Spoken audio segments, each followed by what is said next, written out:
Hello friend, welcome back to my channel Duja home কিচেনে সবাইকে welcome. তো চলে এসেছি নতুন একটা ভিডিও নিয়ে। তো আজকে রেসিপি কনডেন্স মিল্ক। তো বাড়িতে কিভাবে খুব সহজেই তৈরি করতে পারবেন, তো সেই রেসিপিটা আমি আপনাদের সাথে শেয়ার করছি। তো আমার এই রেসিপি আপনারা ফলো করে বাড়িতে তৈরি করে দেখতে পারেন। তো পারফেক্ট একদম দোকানের মতোই হবে।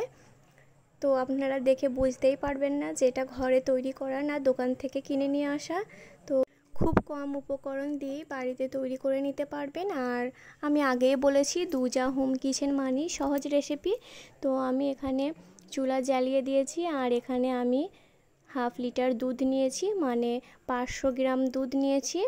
আর আমি চিনি অ্যাড করে দিলাম 500 গ্রাম দুধের জন্য 250 চিনি। তো আপনারা যে কাপ মেপে দুধ নেবেন তার অর্ধেক চিনিটা অ্যাড করবেন। তো এরপর আমি ভালোভাবে জাল করে নেব আর এটা অনবরত নাড়তে হবে, তা নয়তো নিচে লেগে যাবে আর এটা একটা ক্যারামেল তৈরি হয়ে যাবে। তখন কালারটা অন্যরকম হয়ে যাবে আর তিতা ভাব হয়ে যাবে, খেতে ভালোও লাগবে না। তো আমি লো মিডিয়ামে রেখে জাল করে নিচ্ছি। তো পরে আমি একটু হাই হিটে জাল করে নিয়েছি আর এই যে দেখে বুঝতেই পারছেন। তো এ পর্যায়ে আমি অ্যাড করব বেকিং সোডা।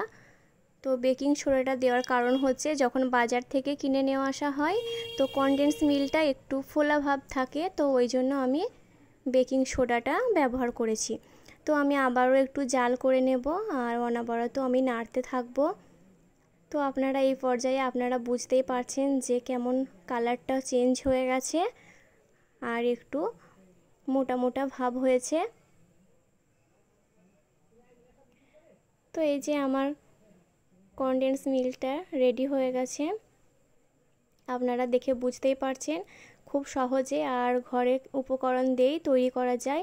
আমি এই রেসিপিটা তৈরি করার পর থেকে ঠিক করেছি আর বাজার থেকে কিনবো না, ঘরেই তৈরি করব। আর এটা দোকানে যা চড়া দামে বিক্রি হয়, তো আপনারা এইভাবে তৈরি করে নিতে পারেন। তো এ পর্যায়ে আমি চুলাটা বন্ধ করে দিয়েছি আর আমি একটু ঠান্ডা করে নেব। ঠান্ডা হয়ে যাওয়ার পর আপনারা বুঝতে পারবেন। তো আমি একটু নেড়ে চেড়ে নিচ্ছি যাতে তাড়াতাড়ি ঠান্ডা হয়ে যায়। আর এই যে দেখিয়ে বুঝতে পারছেন কতটা সুন্দর হয়েছে। তো ভিডিওটা যদি ভালো লাগে অবশ্যই লাইক করবেন, আমার চ্যানেলটিকে সাবস্ক্রাইব করবেন। আর নেক্সট ভিডিও কি দেখতে চান অবশ্যই কমেন্টে জানাবেন। আর এই যে আমি এখানে চা নিয়েছি আর এখন আমি কনডেন্স মিল্কটা দিয়ে দেব। তো তারপরে আপনারা তফাতটা দেখেই বুঝতে পারবেন। এই যে দেখুন কত সুন্দর কালার চলে এসছে আর খেতেও দারুণ হয়েছিল, যেটা আপনারা একবার বাড়িতে না করলে বুঝতে পারবেন না। তো ভিডিওটা যদি ভালো লাগে অবশ্যই লাইক করবেন। তো ভালো থাকবেন সবাই, আল্লাহ হাফেজ, আসসালামু আলাইকুম।